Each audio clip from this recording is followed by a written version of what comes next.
Good afternoon, everybody. Welcome to our weekly Q&A with the family support team at the St. Louis ARC. I'm Sharon Spurlock, and I'm with one of my regular guests and colleagues, Leanna Sanders, who works at the ARC as a family navigator for families with young children and is also a licensed counselor. So she provides lots of amazing individual and group supports to the people we work with.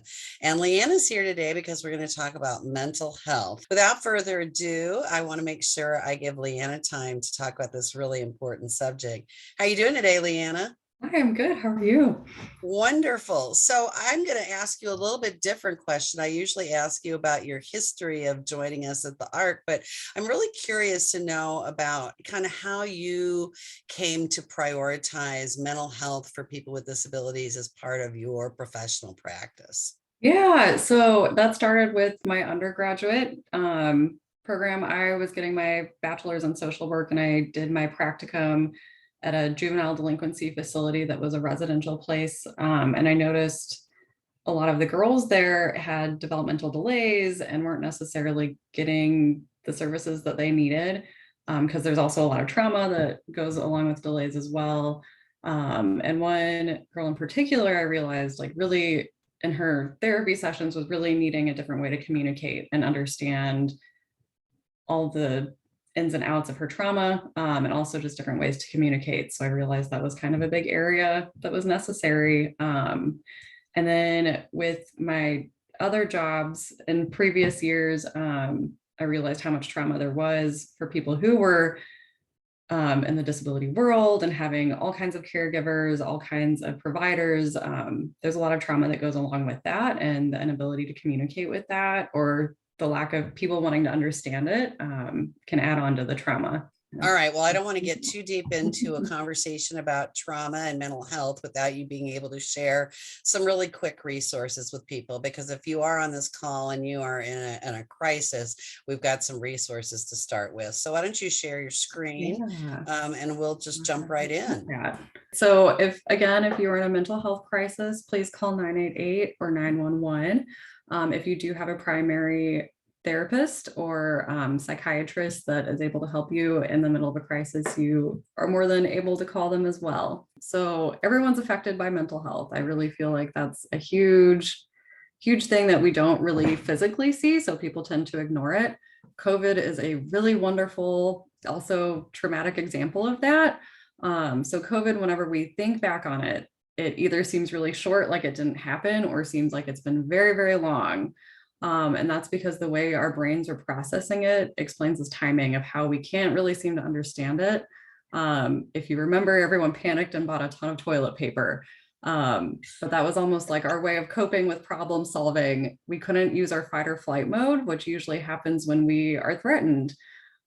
So we kind of went into this standstill.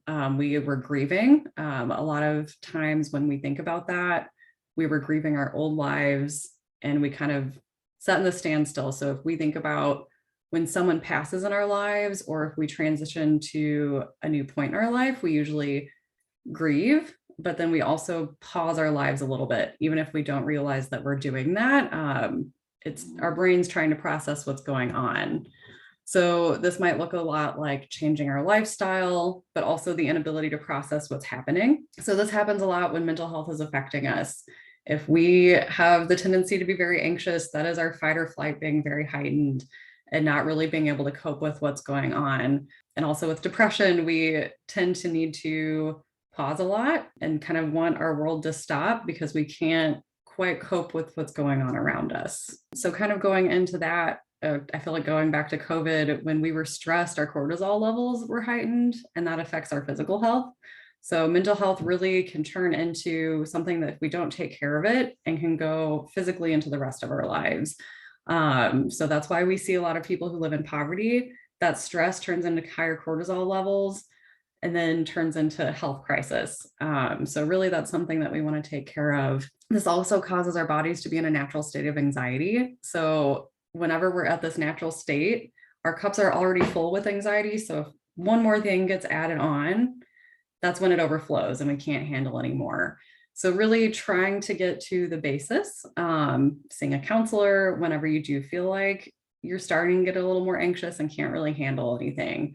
That is really helpful to start noticing those patterns. And then going into depression. So depression and anxiety are very similar to each other. A lot of times medication will help with depression and anxiety. If you're taking a medication for that, it's probably helping a little bit with both.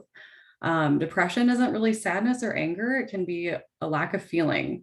You might notice yourself not enjoying the tasks that you used to do, or you might be out with friends and really just not wanting to be there, trouble sleeping or sleeping too much, getting irritated very easily. At that point, it may be time to speak to a clinician, especially if it has been happening for a long period of time. One of my screening questions during counseling is usually like, are you sleeping at night? Do you find it hard to get out of bed in the morning? What is your day like? Do you enjoy it? So usually if somebody has answered those questions multiple times for multiple months in a way that is showing me that they're not really feeling emotions during the day, that's a sign that medication might be an option, or more intense therapy might be a better option. And then I'm going to go ahead and stop sharing and share this video. I had a black dog. His name was Depression. Whenever the black dog made an appearance, I felt empty and life just seemed to slow down. He could surprise me with a visit for no reason or occasion. The black dog made me look and feel older than my years. When the rest of the world seemed to be enjoying life, I could only see it through the black dog. Activities that usually brought me pleasure suddenly ceased to. He liked to ruin my appetite. He chewed up my memory and my ability to concentrate. Doing anything or going anywhere with the black dog required superhuman strength. At social occasions, he'd sniff out what confidence I had and chase it away. My biggest fear was being found out. I worried that people would judge me. Because of the shame and stigma of the black dog, I was constantly worried that I'd be found out. So I invested vast amounts of energy into covering him up. Keeping up an emotional lie is exhausting. Black dog could make me think and say negative things. He could make me irritable and difficult to be around. He would take my love and bury my intimacy. He loved nothing more than to wake me up with highly repetitive and negative thinking. He also liked to remind me how exhausted I was going to be the next day. Having a black dog in your life isn't so much about feeling a bit down, sad or blue. At its worst, it's about being devoid of feeling altogether. As I got older, the black dog got bigger and he started hanging around all the time. I'd chase him off with whatever I thought might send him running. But more often than not, he'd come out on top. Going down became easier than getting up again. So I became rather good at self-medication, which never really helped. Eventually, I felt totally isolated from everything and everyone. The black dog had finally succeeded in hijacking my life. When you lose all joy in life, you can begin to question what the point of it is. Thankfully, this was the time that I sought professional help. This was my first step towards recovery and a major turning point in my life. I learned that it doesn't matter who you are, the black dog affects millions and millions of people. It is an equal opportunity mongrel. I also learned that there was no silver bullet or magic pill. Medication can help some, and others might need a different approach altogether. I also learned that being emotionally genuine and authentic to those who are close to you can be an absolute game changer. Most importantly, I learnt not to be afraid of the black dog, and I taught him a few new tricks of my own. The more tired and stressed you are, the louder he barks, so it's important to learn how to quiet your mind. It's been clinically proven that regular exercise can be as effective for treating mild to moderate depression as antidepressants, so go for a walk or a run and leave the mutt behind. Keep a mood journal. Getting your thoughts on paper can be cathartic and often insightful. Also keep track of the things that you have to be grateful for. The most important thing to remember is that no matter how bad it gets, if you take the right steps, talk to the right people, black dog days can and will pass. I wouldn't say that I'm grateful for the black dog, but he's been an incredible teacher. He forced me to reevaluate and simplify my life. I learnt that rather than running away from my problems, it's better to embrace them.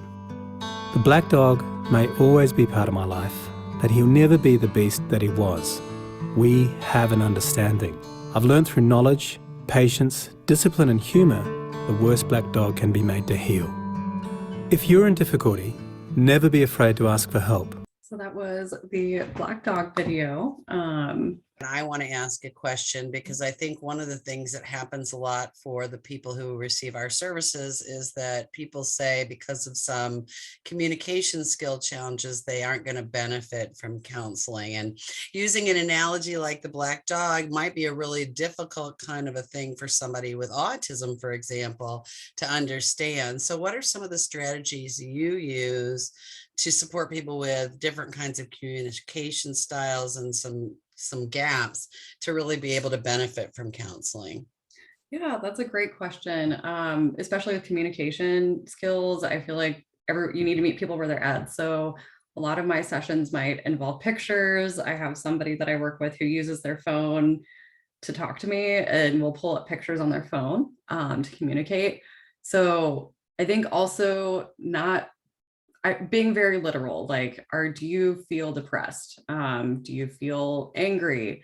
A lot of analogies like the black dog might not work for people who need something that you really just need to be straightforward with. And I think depression and also death is something that people tend to walk around, where you really have to go in and just be straightforward and not creative with the words that you're using. So, yeah, I get that. yeah. All right, that was a good lead into loss and grief. Before we go there, though, we have a question. Do you find that anxiety precedes depression, vice versa, or is it dependent on the person? I think anxiety definitely can roll into depression. Some people just have anxiety, some people just have depression, but the majority of people usually have a combined diagnosis of anxiety and depression.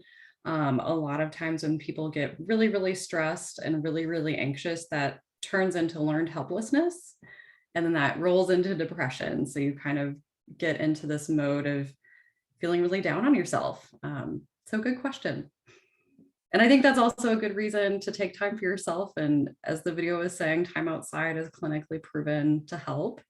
So if you are more susceptible and have kind of a family history of depression and anxiety, really carving out that time, blocking out your calendar for like a 10-minute walk outside, anything like that can be helpful. Okay, so depression can also be found in grief. When we lose someone, our lives are forced to change. So kind of the routines of being able to text, call, see that person is all gone. Grief can cause waves of different emotions, depression, and the unexpected. So you might have days where you are really angry that that person's gone, or really angry at people around you, have resentment, but also to expect that and be okay with those emotions, you're really going to have to grieve through it. Grief is something that's always going to be around. So I kind of like to explain grief as something in our hearts that we need to build our life around, especially for those emotions and spots and memories. Because it's almost like whenever those memories do come up, you are still going to have that same initial feeling that you had the first time you found out somebody died. So really it's building your life and activities around those emotions and being able to learn how to handle those.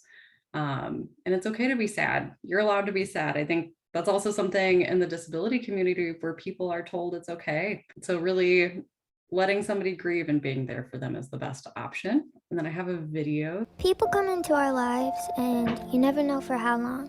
Sometimes they leave at the end of the movie and sometimes they leave right in the middle. And it's confusing and weird and messed up and painful. It's so painful. But I want you to look at pain as this thing, this tangible thing. Let's say pain is a box. When you take the box out of your chest and you open it up, it's all the memories and all the love and all the good times you had with this person. It might be dark and gray on the outside, but the inside is beautiful because the box is the reminder that they were real. I know this is so hard, but I also know that you got this. I believe in you and I love you. Bye. So that was a short little video. But I think it does a really good explanation of it's okay to have those memories and also have that pain. You shouldn't have to feel like you need to push it down. And it's okay. It's good that you had that person that you loved so much in your life. Yeah, I think we have a question about whether or not we involve support staff when you're doing individual therapy with somebody, if they're not living at home with parents anymore. Are you able to, maintain confidentiality, but still share with staff some of the things that might be key for them to support the person? Yeah, definitely. So usually if somebody's their own guardian, I make sure it's okay if we bring their support staff in the room. I don't share everything that the person has shared with me, but I share strategies. If somebody enjoys doing artwork, I usually will write up something like, what memories do I think about when I think about my parent that passed, and give that to the support staff that they can use with that person throughout the week, especially if they're going through a really hard time. I have social stories that I usually will print off and laminate for somebody to bring, where they can go over that with that person at the home, especially if somebody needs time to calm down. So I really try to work with holistically with their whole team and their parents or brothers and sisters to try to get everyone involved and using the same tools so that person can feel calm, and talk about the memories they've had. I'm just going to horn in here too and say that we were really fortunate. A recent intern did an assessment on mental health within some of our day program and residential participants, and it was very interesting to see that we had sort of a difference between the way different staff supported people with that. And I think part of the things that happens is that folks are concerned that once they open that box, they have to go all the way through the grief process. And they do, that is the reality of grief, is that once you open the door to your feelings, you've got to go through them. You can't go around it. You can't put them back. So I think it's given us some information for our continued training with staff. So we give them some supports, but I know that you and the intern spoke to our training team as well about how to continue to work on trauma-informed best practices. Yeah, I think that was super helpful. So hopefully more of that's implemented. So how do I know if I need help? If days are really hard to get through, a lot of people who have depression, it's exhausting to wake up. It's exhausting to do every little thing. So if that is something that you're feeling, that's not normal. And there's ways to fix that. Either seeing a therapist or your primary care doctor. If you're not feeling happy during the activities that you used to enjoy, that's a really big sign. If you're not enjoying those tasks anymore, that's kind of those emotions, the excitement kind of going away. And then how are you sleeping? If it's really hard for you to fall asleep at night, or if you find yourself just wanting to sleep all day, that's another sign. And then is it hard to make your body feel calm? So that's a huge anxiety piece. If you are struggling with anxiety, your heart rate's going to feel like it's up. You're going to be sweating. You're going to feel very nervous most of the time. So if you're having a hard time, even just like deep breathing exercises aren't helping, that means anxiety is really impacting your life. And then is it hard to talk to people? So being in large groups, a lot of times people who are grieving find it really hard to be in large groups of people because they feel like they're alone at that point. And also it's hard just to talk about what's going on in their life. So really trying to get that help to be able to talk through all of the grief that you're going through is really helpful to kind of help you learn how to go through the process of life again and be able to join in on group activities. And then how to get help. So you can talk to your primary care doctor. Psychology Today is a great resource. You can enter in what insurance you have, or if you need kind of a scaled pay, depending on what specific therapy you need, you can search it too. Depending on where you work, you might have an employee assistance to help find this. You can also call the ARC and we can help you locate a practitioner. We have lots of family navigators that are able to do that. I wanted to kind of talk about, as we said at the very beginning, Leanna, you are a navigator, but also a counselor. And so that means that your ability to do intensive counseling is pretty limited. And I wondered if you could share kind of what you're able to do versus what you recommend people seek outside assistance for. Yeah, so I do a lot more like the basic short-term counseling. So that could be like getting somebody through the death of a parent, transition in life, starting work can be really anxiety provoking. So a lot of stuff like that. Other things that I cannot do would be like a mental health crisis. If somebody feels like they are suicidal, homicidal, I would refer somebody to the hospital. So that's not something that takes a lot of long-term care and more specific therapy, which I can't do. The ARC does not have the ability to hold that, but I don't have the ability to do that, but there are places that are there for that. And also if you might need more intensive therapy for a diagnosis that you might be trying to handle and get a better grasp of, that would also be a better way to get long-term therapy as well. So my last question would be about the pros and cons and individual differences between coming in and doing short-term individual therapy or seeking out support groups, because I know that's another way we can provide some resources is with a support group of people that might be having the same experiences. Yeah, that's a great question. So the pros of short-term therapy, a lot of times people don't feel like they need a therapist for the long haul in their life. Maybe you're going through a short change in your life that you just need to talk through. That's always nice. I know a lot of people who do short-term therapy, they might come and go a couple times a year. So like somebody who might be struggling at work, I've seen some people for that, or moving into a new house, they have new roommates, just really struggling to make friendships, something like that. Where long-term, it would definitely more be just if you've struggled with depression long-term, that would be something that you'd be able to go to long-term therapy. And then support groups, there are so many pros and no cons really. I love support groups. I feel like that if you need a community, a lot of times if somebody is struggling with depression or anxiety, seeing that community on a regular basis is really good to have that support system. I think the biggest piece of mental health is also getting that support system and people that understand and will also listen to what you're going through. We have lots of support groups at the ARC. So if anybody on here is interested in joining one, you can always reach out. Well, and I think even though we don't have therapeutic support groups for parents, I think sometimes just going into that space with other people that have shared experiences gives you it helps remove some of the anxiety you're experiencing just from what's happening in your life. So even if it's not technically going to be therapeutic, there are so many benefits of support groups. Mhm. As you know, it's been a very difficult couple weeks for me. There's a lot of people in the dying process in my life, and I've had somebody that just recently passed away. And as you were talking, one of the things that really I reflected on was that it was really good that I had the skills I needed when I started to feel just the wash of grief come over me, because it wasn't like I was good at stopping and taking care of myself. It was something that I've been practicing for a long time now, so that when this happened, I could say, nope, not going to do that this weekend. I'm going to stay at home in my pajamas and, give myself a facial and not do anything. How can people focus on like maybe one or two little things that they might start to build a practice around?